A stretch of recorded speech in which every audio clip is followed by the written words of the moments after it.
The first Pro-Life Waco second Sunday in 2022 featured a viewing of the new documentary by Fearless Features, Mind Polluters.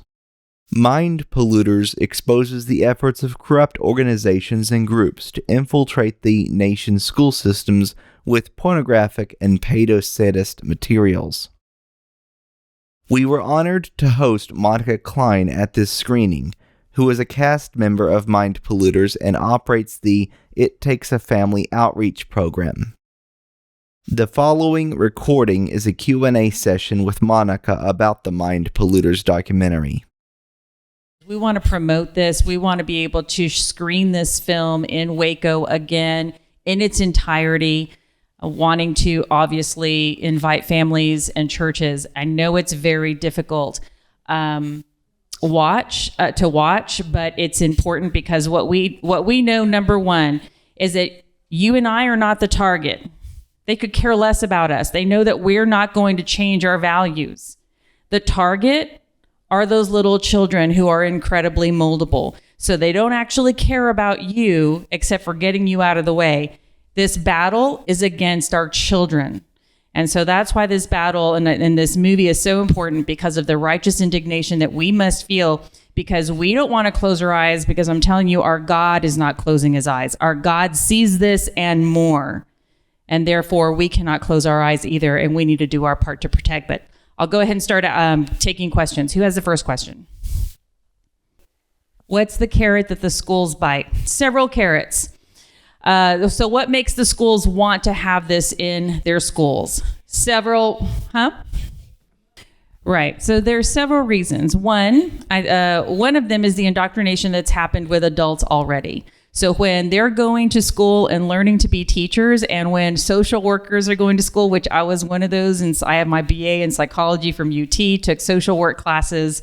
This is part of that indoctrination. So once the adults receive this information, they want to share it with the children because it's what makes it healthy for them. So one, they've already got buy-in. Number two, there's a lot of funding. So if you were following the little captions at the bottom, then you would notice that a lot of these were advocates for youth.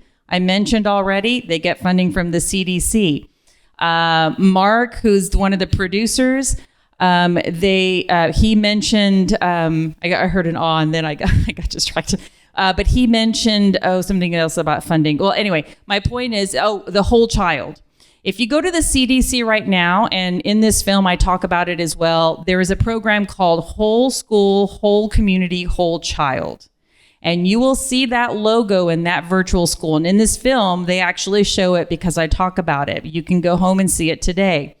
And what they're doing is that they want to groom the child to believe all these things within the school system. This program wants the child there for longer amounts of time, get there early, stay home, stay at school even later for the benefit of the parents who are working so hard. They will also provide mental health care because we have a problem with mental health care. Now, do we? Yes, but we have as parents and as a faith community ways to take care of that. So we need to be stepping up on that. They're using all of these excuses to keep our children in the school as they indoctrinate them more. Just by looking at the program itself and these videos, you see for yourself that is pure indoctrination. So there's funding that comes with every one of those programs. Leander ISD is where I used to be. Now I'm in Fredericksburg, Texas. They have Whole School, Whole Community, Whole Child as a logo, as a program that they have in their school. You're probably going to see that at a lot of public schools. You'll start to, under the jargon that you hear in this film, start learning it. The whole child, social emotional learning, diversity, equity, inclusion. These are all key terms that'll help you understand what they're actually teaching in your school. Another question. In Texas, we have SHACs, School Health Advisory Committee, and that's in Texas. So in the state of Texas, sex education, okay, there's two things you need to know. You need to read Texas Education Code. And in that code, you learn about what the school is teaching to an extent, your involvement as community members and as parents. When you're a part of, so in that code, you're going to read that sex education is optional in the state of Texas. We're not required to teach sex education in the public schools. This is going to get complicated, so I'm going to try to keep it very, very simple. And if, this is what we love about Texas, it's about local control. If you, the parents in your school district, say, but we do want sex education in school, you get to choose that, and you can participate in your district SHAC, the School Health Advisory Committee, to determine what kind of sex education you do want in the school. And the Texas Education Code actually says that it should be abstinence-based. Should not promote condoms. It should not promote, it shouldn't distribute them. It shouldn't even teach the children how to use them. But unfortunately, legislators could probably be listening to this. Unfortunately, we do have this kind of education in our schools. Why? Because even though that Texas Education Code exists, it's not enforceable. There is no teeth to it. There are no consequences for a teacher or a school district for implementing it at all.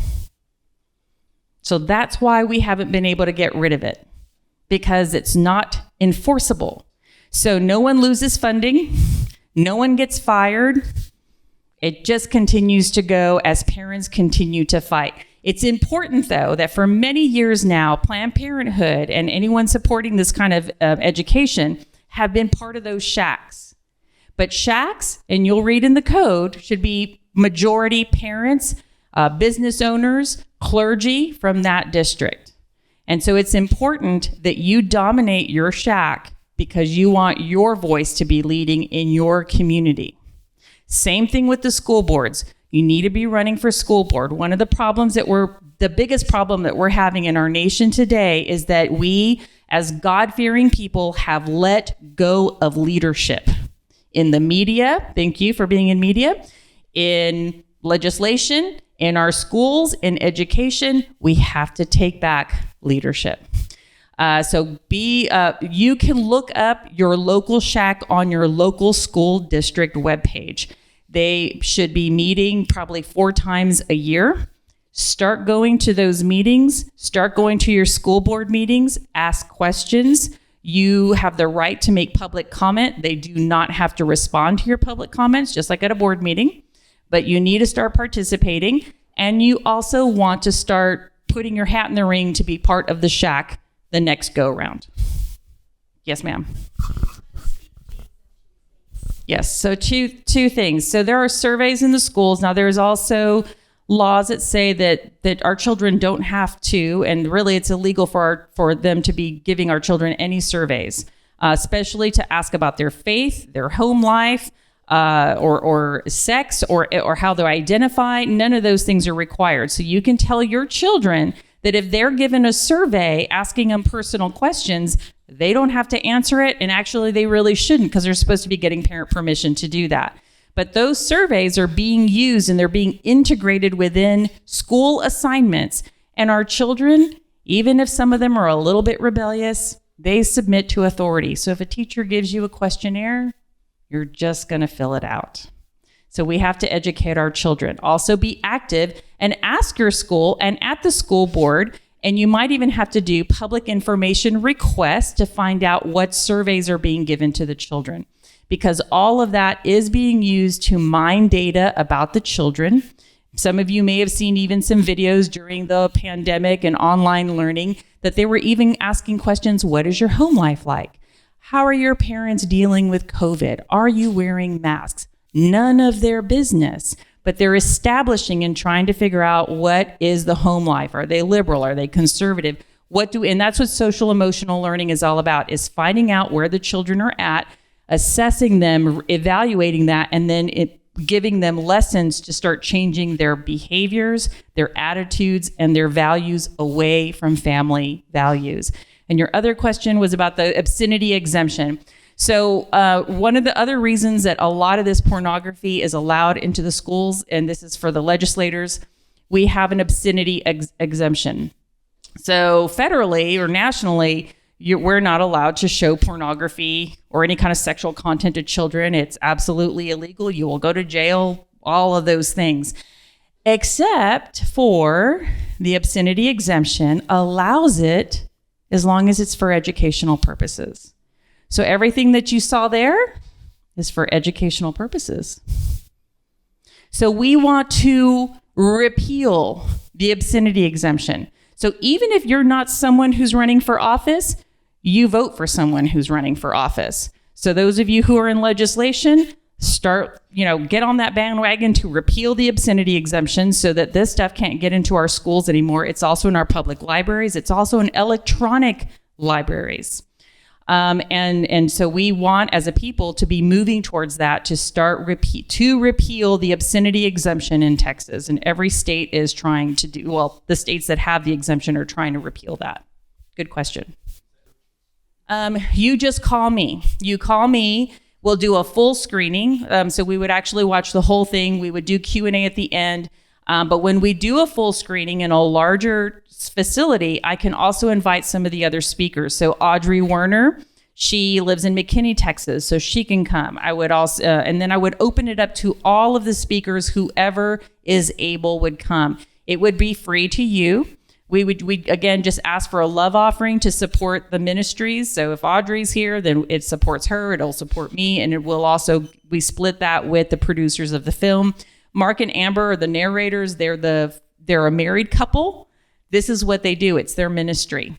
They produced Inwood Drive about the abortionist Klopfer, and now this one here, Mind Polluters, and they're working on a new one again. So this is just what they do as their ministry.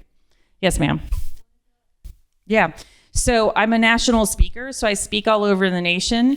And so California, even though they have a law that says abstinence-only education is illegal in California, you have to teach everything you just saw. You cannot do abstinence only, which means that the Christian conservatives in California are more fierce than you can ever imagine, because they're committed to wanting to protect their families, their freedoms, and their children. So what you saw in there was a conference at Calvary Chapel, Chino Hills with Pastor Jack Hibbs, Let Parents Decide. And so we had Alliance Defending Freedom, myself, a homeschool presenter, and Capital Research Institute, and also someone who talked about the transgender, an endocrinologist, Michael Laidlaw, who talked about that as well. So that's what you saw. Mm-hmm. And I'll be there again at the end of the month for a Love Life conference. Yeah, so any other questions? This is a difficult fight. And the fact that you're describing the fact that it took so much of your energy to convince yourself to go is because it is a spiritual attack, because you know that they're not going to like that you're there. And so just that, knowing that, we want to persevere, right? So God also told Jeremiah, hopefully I'm speaking this correctly, that do not be dismayed by their faces, but don't be afraid, have courage, be strong, do what I'm asking you to do. We have to do that because once again, you're not the target. It's the child.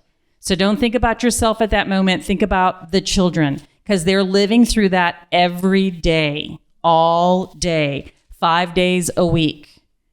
It's important because it's not just those lessons, and those are very common lessons that you saw up there. Very, very common. None of them are out of the ordinary. Those are very, very common lessons. But they're also getting it through a day of silence. So every single month, the homosexual community, the LGBTQ community, has a special awareness thing. So every single month of the year, they try to get the public schools to recognize LGBTQ that month. The Day of Silence is one of them, which is everyone is silent for the day to respect the LGBTQ community. My son chose not to be silent, and he let his friends know, hey, are we friends? I know you're gay. Are we friends? Yes, we're friends. Do I have to actually be quiet to show you that I'm your friend? He said no. He's like, well, then I'm not going to be quiet. He's like, I'm not going to be quiet, but I'm still your friend. So these are the pressures that our children have, because as adults, we have a hard time confronting. Imagine how our children feel. They want to be accepted. They want to be loved. So once again, this isn't about us. This is about us focusing on those children and protecting those children, because they don't have a voice. They need us to do it for them. Any other questions? Yes, sir. Oh, absolutely. Yeah. So all higher education is teaching this. So any public health message is And maybe it's later in the film where they talk about we're being neutral. Government is neutral. Public education is morally neutral. Nothing is neutral. But they say that it's neutral, which means we're going to practice secular humanism. Everything goes. That's what they mean by neutral. Everything goes except for your Christian values, except when you talk about abstinence, except when you want to pray. Then it's not, then now it's morality. But they're practicing secular humanism, and they're trying to pass off and have been passing off secular humanism where everything goes for decades. And they're passing it off as the morally neutral stance. And we see that in the medical community, in public health, in public education, anything really that is of the government. So we need to buck that and not be afraid. And I have even told parents, go to that school board and say, you are discriminating because you're discriminating against my family who have Christian values, and we don't want our children to be taught those things. Now, someone here did mention the opt-out, opt-in. We are opt-out. For those of you who don't know what that means, and we're now opt-in, but let me explain. Opt-out means that, for example, comprehensive sex education that you just saw, where the standard, the default is that every child will receive that education unless you opt your child out. So it's going to be taught unless you opt your child out. So you have to remember, you have to look for that form to opt out your child.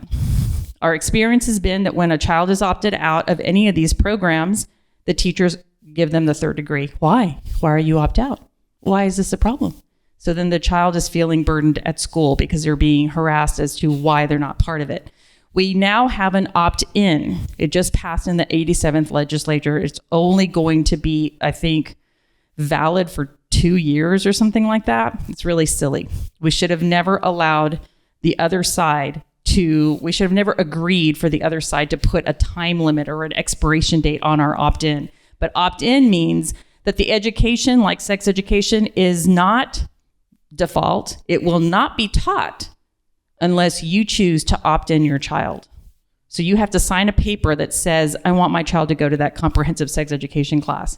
So the default is it will not be taught unless you say, I want them to be taught. Go ahead. The date of? Well, it was in this last session. So I don't know the exact date, but when it was passed, but it was in this last session.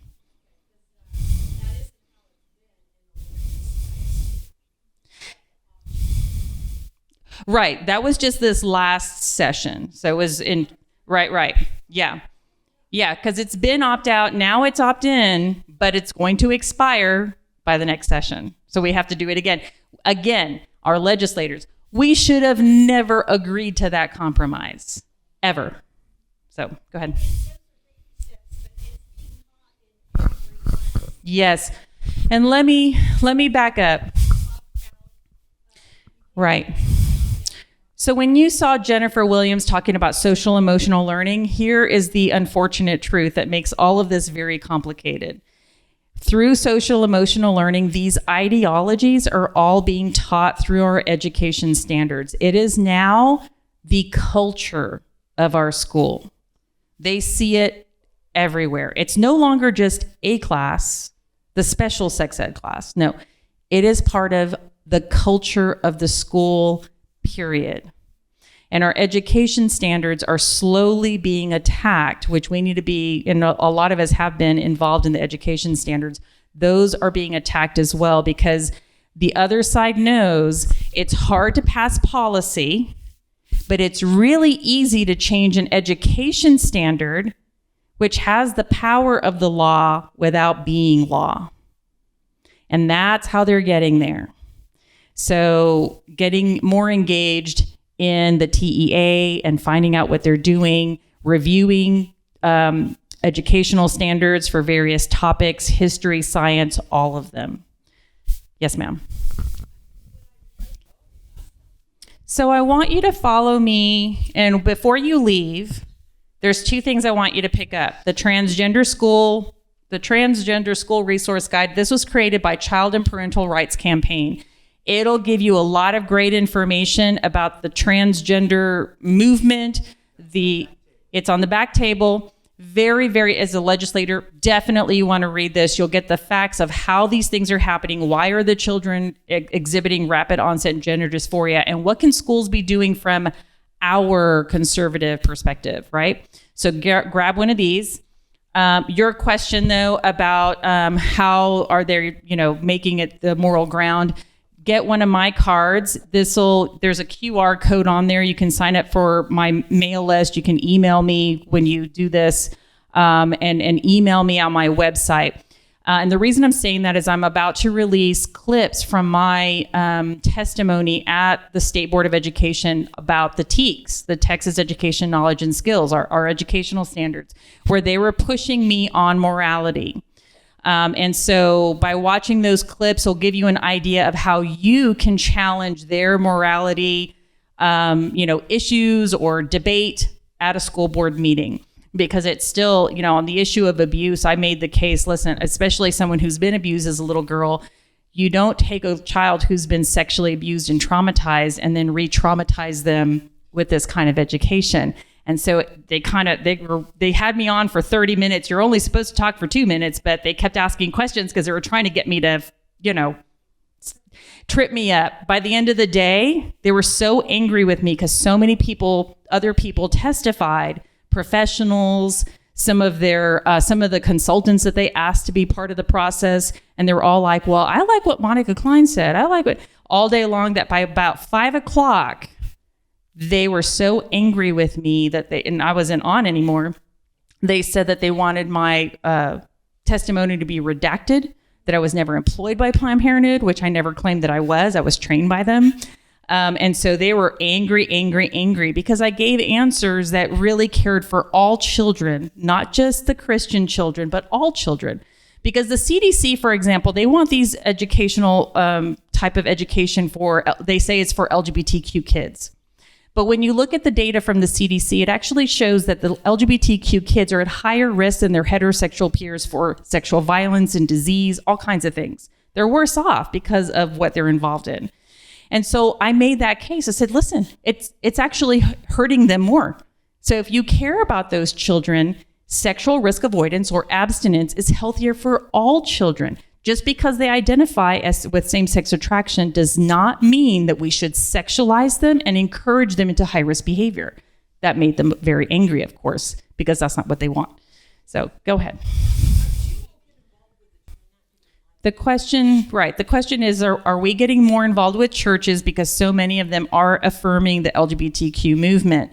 I'll give you an example. I left in 2009, and I think it was 2010 that I made my first speech here, ever. Or maybe it was 11, 12? Okay. So just a few years later, this was the very first place I ever exposed sex ed at.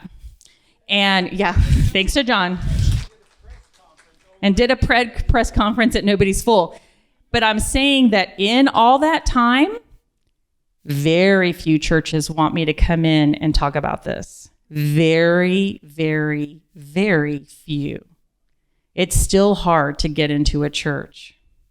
So, I've even worked with Texas Values. They brought in a bunch of pastors. They heard, they got involved, but they don't want us going into the church and talking about it because they don't know how to talk about it.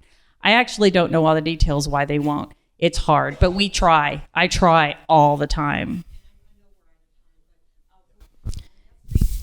Yes, so that there you go is an example of someone in your community who's acknowledging that she was being taught to accept all things, and that is now considered the professional way to do your work. And so it is in every higher, every university and college is basically teaching that to their professionals. Thank you so much, Monica.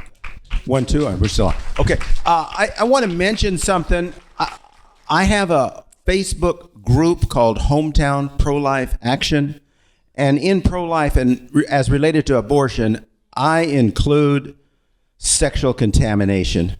And I will be posting significantly in the months ahead on what we dealt with today. And so Hometown Pro-Life Action, if you're on Facebook, you can join that group. You can post on that group about what you're doing.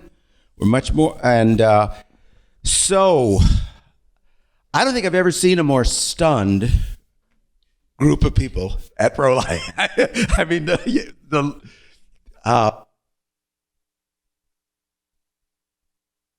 this is a transformational moment in our community, that we are going to leave today. I'm not kicking you out, but we're going to be different. We have to be different, right? I mean, how can we take a pass on this? I mean, there were certain things that stirred something like anger in our Lord. Harming little children, financial dealings at the temple. They should upset you. We should be angered, but not unto sin.